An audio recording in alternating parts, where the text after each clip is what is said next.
Veuillez s'il vous plaît dire votre numéro d'équipe à la caméra. M9. Vous avez 15 minutes pour la présentation. Je vous montrerai le temps restant à l'aide de cartons aux 7, 4 et 2 minutes, ainsi qu'aux 30 secondes restantes. Je ferai le décompte des 5 dernières secondes avec mes doigts et j'afficherai un carton indiquant la fin de votre présentation. Une période de questions d'une durée de 5 minutes chronométrée suivra. Après les 5 minutes, j'annoncerai la fin de celle-ci. Si vous êtes en train de répondre à une question, veuillez brièvement conclure. Vous ne devez en aucun temps dévoiler la provenance de votre cégep sous peine de disqualification immédiate. Veuillez s'il vous plaît rester dans la zone de captation vidéo délimitée par les marques au sol. À tous les observateurs, le silence vous sera demandé tout au long de la présentation et de la période de questions. Si vous désirez applaudir, vous devrez attendre la fin de la période de questions. Vous ne devez en aucun temps dévoiler la provenance de l'équipe qui présente. Aucune entrée ni sortie de la salle n'est permise durant les présentations ou la période de questions. Veuillez éteindre la sonnerie de vos téléphones. J'inviterai maintenant les juges à se présenter et vous pourrez par la suite débuter votre présentation. Anne-Marie Guérin, coordonnatrice marketing chez ZPL. Allô, Olivier Ferraud, chargé de clientèle au 362 Pillards. Raphaël Hébert, coordinateur au G du commerce. Lieutenant Dessau Benoît Plante, officier affaires publiques pour la Marine canadienne. Enseigne de première classe Chapdelaine, je suis responsable des médias sociaux, du rayonnement et du support aux affaires publiques de la Réserve navale du Canada. Bonjour. Premièrement, j'espère que vous allez bien. Donc, je vais commencer par vous présenter mes collègues. Donc, ici, on a Cassandra Sorel, Amélia Amalcoté et moi-même, Anaïs Leduc. Donc, on a l'honneur de faire l'analyse de votre entreprise. Donc, pour ce qui est du mandat, en fait, vous nous avez demandé de faire une stratégie marketing qui aurait pour but de recruter des jeunes femmes. Et ce qui est l'objectif exactement, c'est de recruter 240 femmes âgées entre 18 et 30 ans. On a vu quelques problématiques. Vous nous avez donné quelques problématiques dans le mandat. C'était que, entre autres, les processus d'embauche étaient un peu longs et que le quota de femmes n'était pas représentatif de celui qu'il y avait au Canada. Donc, comme vous l'avez dit, au niveau des forces, on a remarqué que vous avez plusieurs offres d'emploi, vous avez plusieurs offres d'emploi, ce qui est très bien, et que vous avez une participation très active au niveau de la vie communautaire. Par contre, au niveau du temps de recrutement, vous avez dit que c'était un peu trop long, puis que vous avez besoin de changer ça. Puis, par contre, on a trouvé que vous aviez une très bonne valeur qui était de promouvoir l'égalité entre les sexes, ce qui donne la chance à plusieurs opportunités. Puis au niveau des menaces, c'est sûr qu'on retrouve les concurrents, que ce soit le FAC, autant ARC, OTN, l'ONU et MRC. Dans le fond, pour les personnages, nous autres, dans le fond, pour la clientèle cible, on a décidé de faire un personnage pour mieux comprendre ce qu'il en était. Fait comme tantôt Amélia l'a dit, c'était de 18 à 30 ans. Puis, majoritairement des femmes étudiantes postsecondaires. Fait que, dans le fond, nous, on a pris Claire Massé. C'est une étudiante à l'UQTR en administration, puis elle a 23 ans. Elle est sportive, téméraire, elle est confiante et elle recherche encore des nouveaux défis pour comme un peu se challenger. Puis aussi, elle est bilingue. Fait que c'est sûr que ça, c'est un bon point pour elle. Donc, pour notre stratégie, nous l'avons pris la stratégie B. Donc, la première stratégie, on a pensé de faire des conférences dans les universités. Pour les conférences, on voulait viser 100 universités, idéalement partout au Canada. Ce seraient des femmes qui feraient en fait, pourquoi les universités déjà au début? C'est pour rejoindre les gens âgés entre 18 et 30 ans, comme vous me l'avez mentionné. Et c'est ça, on voulait prendre des femmes comme conférencières pour que ça rejoigne plus les femmes dans les universités, qu'ils puissent se sentir plus interpellés. Ces femmes-là, on aurait besoin que ce soit des femmes quand même qui sont très intéressantes, qui sont entreprenantes, puis on veut qu'ils réussissent à créer un lien avec leur auditoire. Comment ça fonctionnerait en fait, c'est qu'ils vont présenter devant Oui, c'est ça. Au début, ça va prendre un mois au total pour présenter pendant les 100 universités. On va prendre 25 femmes de l'entreprise qui, eux, vont faire chacune 4 universités. Ils vont rester dans la région de leurs universités, ils vont faire 4 universités dans cette région-là. Donc, pour ce qui est du budget, ça va coûter à peu près 20 000 $ pour cette stratégie-là au complet. On a pensé que pour le salaire des femmes, toutes les femmes des 25, ça va coûter 5 000 $ environ. Puis les logements, la nourriture, les déplacements, donc l'avion, puis les déplacements en auto dans leur région, ça va coûter à peu près 10 000 $. Puis pour les coûts à l'université, pour la salle, entre autres, ça va coûter à peu près 5 000 $. Donc c'est ça, comment ça va fonctionner, c'est que les femmes vont venir en avant de l'université, puis ils vont présenter vraiment en long et en large comment ça fonctionne dans l'entreprise, comment ça fonctionne Puis dans le fond, c'est ça. dans le fond, vraiment mettre l'accent sur tout ce qui est comme positif dans l'entreprise et tout. Mais c'est ça. En fait, ils vont présenter une journée type, comment est-ce que c'est. Ils vont présenter toutes les offres d'emploi que vous avez. Puis ils vont présenter aussi les bienfaits, là, toutes les forces qu'on avait écrites plus tôt. Puis c'est ça. À la fin des conférences, les conférencières vont offrir des feuilles que les gens vont pouvoir signer et entrer leur information pour redonner au conférencier. Seulement s'ils sont intéressés, bien sûr. Puis, les conférenciers ou les gens qui s'occupent de l'entreprise vont pouvoir aller les voir plus tard si on a besoin. C'est ça. Puis, Si on prenait environ, il y avait environ 3 à 4 personnes qui donnaient leur nom, on pouvait être, c'est plus rentable, puis ensuite, avec ça, dans une c'est ça, on a l'intention qu'avec ces conférences-là, on puisse recevoir à peu près 2 ou 3 personnes par université, ce qui fait à peu près 200 ou 300 personnes qui sont intéressées. Donc, ça comble 240 femmes que vous vouliez avoir. Puis aussi, ça va pouvoir montrer à tous ceux qui peut-être ne connaissaient pas vraiment encore qu'est-ce qui se passait dans l'entreprise, de connaître vraiment qu'est-ce que c'est exactement. Pour ce qui est de notre deuxième stratégie béton, ça se sépare en 2 volets. Donc, on a le volet vidéo publicitaire, puis le deuxième, c'est l'annonce d'emploi. Comment ça va fonctionner? Donc, les vidéos publicitaires, c'est comme, ça va être dans le même sens que les conférences. C'est vraiment des petites capsules où il va y avoir, ça peut être les soldats, peu importe, qui présentent l'emploi. Ça peut être l'emploi via les médecins ou peu importe les divers emplois. En petites capsules pas très longues parce que des fois, notre génération, plus c'est long, on est moins tenté à écouter plus longuement. On voulait raccourcir ça un petit peu. Puis, on avait pensé que pour le budget, on allait mettre 10 000 $ là-dedans. Donc, pour la création de vidéos, environ 5 000 $. Donc, ce qui est vraiment. Puis, on pensait les mettre sur Facebook. On avait vu qu'il y avait plusieurs comme stations, là, dans le fond, pour chacune des places. Puis aussi sur le Facebook général de l'entreprise. Ensuite, pour ce qui est des annonces d'emploi, ce qu'on avait pensé, c'est aller plus vers l'entreprise de management. Je ne sais pas si vous connaissez un peu. Dans le fond, c'est une entreprise où tu peux donner les emplois. Tu donnes les emplois. Puis eux, ce qu'ils font, c'est qu'ils vont les placer dans certains sites internet, que ce soit Jobico, Indeed, LinkedIn, tout ça. Puis eux autres, ce qu'ils vont faire, c'est qu'ils vont cibler les profils parfaits. Puis ensuite, ils les appellent, ils les contactent.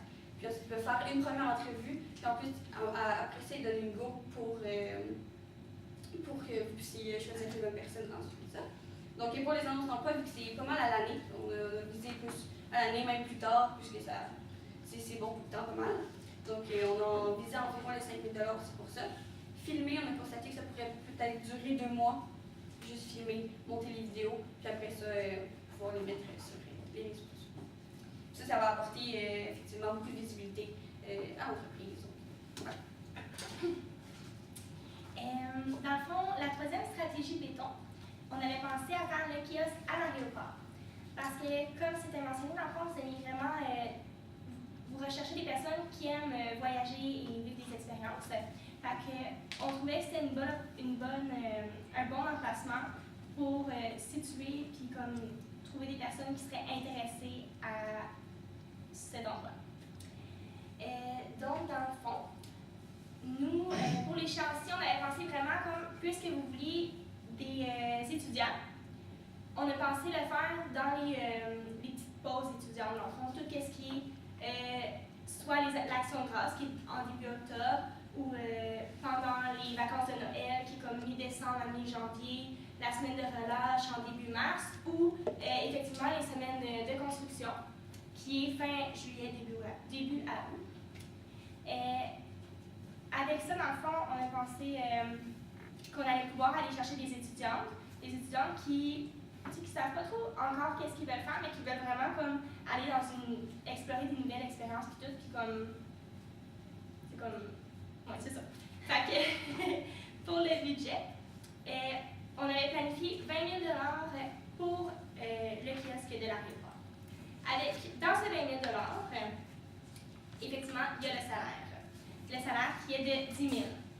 Ensuite, l'allocation des kiosques qui serait de 5 000. Et effectivement, les déplacements et l'hébergement qui est de 5 000. Pour cette stratégie-là, on avait également pensé mettre des femmes qui sont dynamiques, qui aiment parler avec les gens, puis vraiment qui mordent dans leur empathie, qui aiment ça, puis qui veulent comme le transmettre aux autres, puis que les autres, ça leur donne le goût en fait. Fait que c'est ça pour cette stratégie-là. Peut-être au niveau de l'aéroport aussi, c'est plus question de cibler des gens qui aiment le voyager. C'est pas tout le monde qui aime se prendre l'avion, mais dans ce type d'emploi-là, je pense qu'on recherche un peu comme la liberté, puis faut essayer les choses, puis tout ça. Fait qu'on va y aller avec les gens qui essaient de sortir de leur zone de confort, puis qui, donc, justement, s'ils aiment se voyager, ils sont plus bilingues souvent, ou ils savent plus faire numérique. C'est plus ça au niveau de... Puis effectivement aussi, c'est partout au Canada, pas juste dans notre région à nous. C'est vraiment comme, on veut élargir le territoire pour vraiment qu'on aille toucher comme différentes... Ah oui, on avait aussi comme pensé que ça allait... Parce que vous voulez comme de différentes ethnies. Oui. Fait qu'on avait pensé comme aller chercher cette touche-là que peut-être qu'on ne trouverait pas ailleurs. C'est comme les personnes qui viennent comme au Canada et tout, puis qui voyagent assez souvent. Donc, en conclusion, j'espère que vous avez compris toutes nos stratégies, qu'on a surnommées nos stratégies de béton.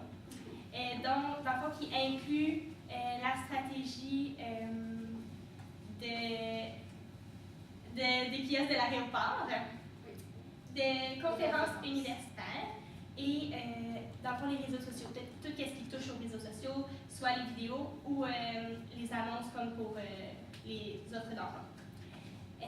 Ensuite, si vous avez toute autre question, on est vraiment là pour répondre. Ça va nous faire plaisir, puis on a en masse le temps pour ça. Et merci beaucoup, c'est vraiment gentil d'avoir porté attention à nous ce matin. Genre, une question pour vous. Oui. En fait, j'en ai deux. Je pensais que c'était pas grave. Vous venez juste de le dire justement que vous allez chercher des gens qui voyagent souvent. Est-ce que vous parlez juste des Canadiens ou vous allez chercher aussi des nouveaux arrivants puis des résidents permanents qui vont être des résidents au Canada?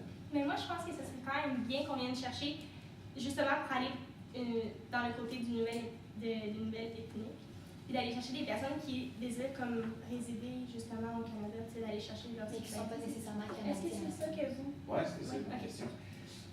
Et oui, ma deuxième, les gens qui vont faire les conférences, j'ai mal compris. Est-ce que c'est toujours les mêmes dans chaque université ou ça va être... C'est eux de leur région, dans le fond. C'est souvent les... Je ne sais pas si on appelle ça les soldats. Ouais, C'est comment? Les marins dans Les le marins, c'est ça qu'on ne savait pas trop. Ouais. Dans le fond, chaque marin, souvent, ils vont être éparpillés un peu dans le Canada. Fait que dans leur région personnelle à eux, le plus possible. C'est sûr que des fois, c'est pas possible, mais le plus possible dans leur région pour pas qu'il y ait vraiment... Puis comme on le dit, ils vont faire chaque marin va faire 4 universités dans sa région. Donc on va essayer de couvrir le plus possible partout au Canada. Moi, je voulais revenir sur ta campagne de conférence. Moi, j'aimais bien l'idée, mais j'avais des petites questions par rapport au budget. Est-ce que dans. Tu sais, je vois. On va revenir, Ouais, parce que dans ton budget, je vois pas de. Je comprends que cette tournée-là, pour qu'elle marche, il faut l'annoncer, pour que les gens viennent voir la tournée. Est-ce que tu as prévu un budget pour la publiciser, la faire connaître, attirer les gens?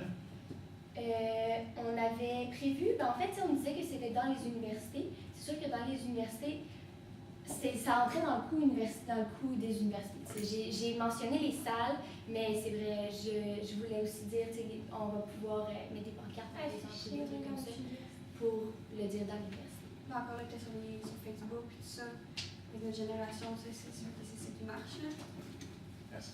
Moi, j'essaie juste de bien comprendre pourquoi les aéroports versus notre stratégie, les deux stratégies que vous développez, il y en a un où le salaire va nous coûter plus cher, puis un que le logement nous coûterait plus cher dans les deux cas. Ils vont-tu.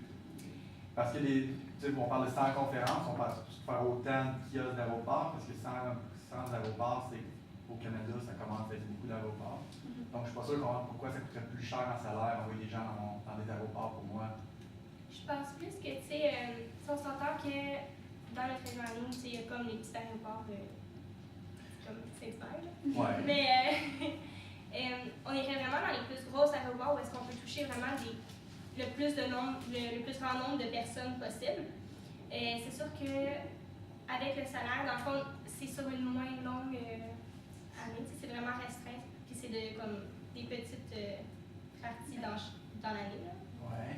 Fait que ça, c'est sûr que. Mais je pense que c'est aussi au niveau du temps. C'est les conférenciers, c'est 1 heure. Ils vont être moins payés, tandis que les autres, c'est. Nous, c'est condensé. Ok. Je pense qu'il faut. Ouais, ok, je comprends. Ouais. C'est bon. Pour les vidéos que vous voulez mettre sur les réseaux sociaux, comment on fait pour les mettre de l'avant pour que les gens puissent voir les vidéos? Parce qu'en ce moment, les réseaux sociaux ont à peu près 350 likes, ce qui n'est pas beaucoup. Comment on s'assure que les gens vont voir les vidéos et qu'ils vont être interpellés à justement postuler s'enrôler? Ben, c'est sûr qu'on avait été un peu restreint dans le niveau Instagram et tout ça, on savait que c'était pas très développé, surtout qu'on n'est pas allé dans ce niveau-là, même si en ce moment c'est là que ça devrait aller. Peut-être que de prendre plus un influenceur qui pourrait mettre de l'avant ces choses-là, peut-être une personne qui a plus de vues déjà d'avance, qui pourrait démontrer ces services-là, puis donc mettre des liens pour les pages Facebook et tout ça. Je pense que c'est plus associé au Aussi, on pourrait aussi faire juste sur Facebook encore, juste publier la publication. Comment on appelle ça? C'est Mais moi, je connais quelque en chose. publicité. En publicité, Ouais. en fait. Ouais. On peut la sélectionner qu'on veut que tout le monde au Canada C'est pas voit juste cette les abonnés qui voient, ça va être vraiment. Ça va être tout le monde qui sont sur Facebook au Canada. Moi, j'avais pensé plus comme. Parce que sur Facebook, maintenant, tu peux. Quand tu publies quelque chose, tu peux viser un certain âge. Fait que quand tu publies puis que tu regardes ton fil d'actualité, puis toutes les personnes entre 18 et 30 ans risquent dans le fond de l'avoir dans son fil d'actualité. Puis c'est comme ça que vous allez pouvoir aller toucher un certain âge, dans le fond de votre clientèle que vous voulez. J'en ai une dernière question. Il y a sous-step la question, on a 5 minutes. Il reste 1 seconde. La période de questions est terminée. Je peux s'en poser pas. Non, parce que ce serait dépriorisé de leur donner le temps de la réponse. Je suis désolée. Merci.